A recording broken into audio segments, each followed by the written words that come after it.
Hey everybody, Adam with the Game Machine here. So we're going to be doing a special video series here starting Friday, the Friday after this review is posted, where we take a look at the best fighting games of 2018.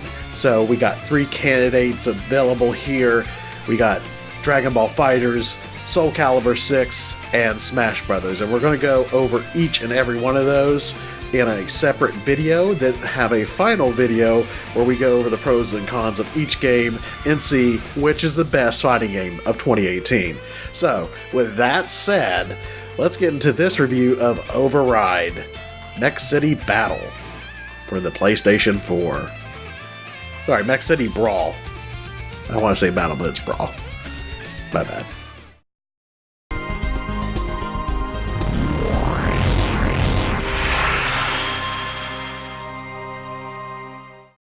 Alright, so let's take a look and see what Override is good at. The graphics actually look really great, and the character designs really shine well here. All the characters are unique and represent the mech genre well. While it doesn't have a handful of modes like arcade mode have you fight waves of aliens and sometimes mechs, so it's a different kind of take on that. Plus you can unlock different things like modifier chips, weapons, and stuff. Environments are also destructible, which is very fun. You want this in a mech game, especially where it touts being mechs roaming through a city. You want to be able to destroy stuff, and Mech City Battle is definitely no exception. And every time that you play through a certain game mode or go through a certain thing, you actually unlock character colors and skins for your characters. So it's really cool that just about anything you do in the game is rewarded. And you can play 1v1 matches, or you can go all the way up, crank it up to 4v4 matches, make team matches, and just go at it. So it would seem like it would be a very great party game, with the fact that you could play up to 4 people and just run around, beat each other up with mechs, right? Right? Well, keyword here is could, because it could have been great. Let's take a look and see what's wrong. For a start, this game's menus can be frickin' confusing. For example, when you go through the menu, you have to use the analog stick to select your characters. What's really weird is in the online mode, you can actually just select your characters by using the D-pad by going left and right. See, I use my D-pad mostly for menus and stuff, and I use the D-pad in a lot of games where I can get away with it. But in this game, when I tried playing arcade mode for the first time, I was stuck on a random character and I thought, okay, maybe I have to unlock the other characters and then I get to play as them, and didn't realize that for some reason the D-pad did not work on that menu. It also was true with versus CPU or versus player matches. It was the same thing until I watched a video online showing me that somebody used the analog stick, and I was like, really?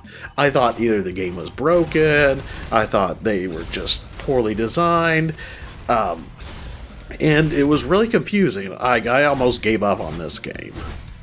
And yeah, it was just really confusing. On top of that too, when you play arcade mode and you get the chance to unlock gear, like weapons and stuff, you think, cool, so it's going to be on my loadout, I get to select it from when I go out and all this stuff, because it does let you select what weapons that you want to take on the battlefield.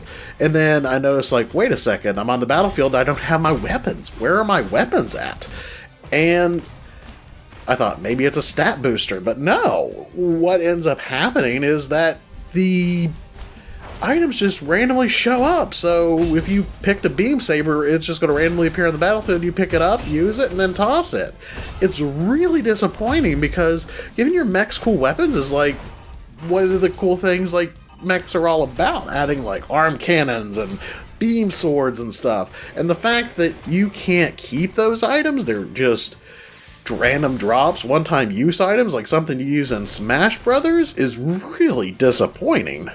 Online works okay when you can find a match, but the problem is nobody's playing, and it's not really the fault of the game per se. Maybe as far as like people not picking this game up and playing it, maybe it is, but I don't think many people are going to pick this up after my review. The controls are trying to be unique, but it's kind of weird. You have to use the shoulder buttons to correspond with each of the limbs of the character. So R1 is right punch, L2 is left kick, and so on. And this feels very clunky. It doesn't feel like it flows very well. And you can string some stuff together, and there is a bit of... It's trying to be fast-paced in some ways, because you can air recover... Not air recover, but you can recover from a fall. You can dash across the battlefield, so it does want to give you a sense of speed. It doesn't want to be clunky, but the combat controls are clunky, and it doesn't feel like it meshes together well. When you look at a game like Gundam Versus, everything is fast-paced, everything about it, including the combat and movement around the battlefield, where this game fails in the combat aspect of it. And the camera gets stuck in weird places, and if you don't lock on, you're definitely going to like be swinging randomly and miss your target. And at one point, I got stuck into a wall, and my opponent ended up having to hit me in order to get me out. That's right, I got stuck in a wall because I don't know, there was some other weird issues. Now, maybe with the difficulty setting, I had the CPU, but I had once the CPU just stand there and stare and not do anything until I attacked. And then they started acting, so I don't know. It's really weird. Overall, Override, it's not that great. I mean, I think there's a lot of stuff that they're trying to do, and I feel like the people that made it were trying to make something different and trying to make something unique. However, I feel like if they were going to make a mech game at this point, instead of trying to be unique and trying to be different, they should have, with the gameplay, stuck to something safer like a Gundam Versus, or even, which is basically a Virtual On type of thing. If they made their own version of Virtual On, like, I think this game would have been fantastic. I think everybody would have loved it. But the thing is, it didn't turn out that way. It's not really that good. They nailed the aesthetics. They nailed the destructible environments. The fact you can play up to with 4 people is so cool, but it just misses the mark in so many ways. And I hate to be hard on a game, but it's just not that great, and I definitely do not recommend it. And this code was sent to me for review purposes, so I do have to state that. I forgot to mention it in the beginning of the review, but yes, this code was sent to me for review. Sorry guys, but it just, better luck next time. So guys, let me know what you think. Have you tried this game? Are you interested in this game even after what I said? So let me know in the comments down below. Hey guys, thank you for checking out this review. Make sure to stay tuned for the greatest fighting game of 2018 video series coming up. So, let me know if you like this content. The best way to let me know is to subscribe, leave a comment, and share it on your social media pages.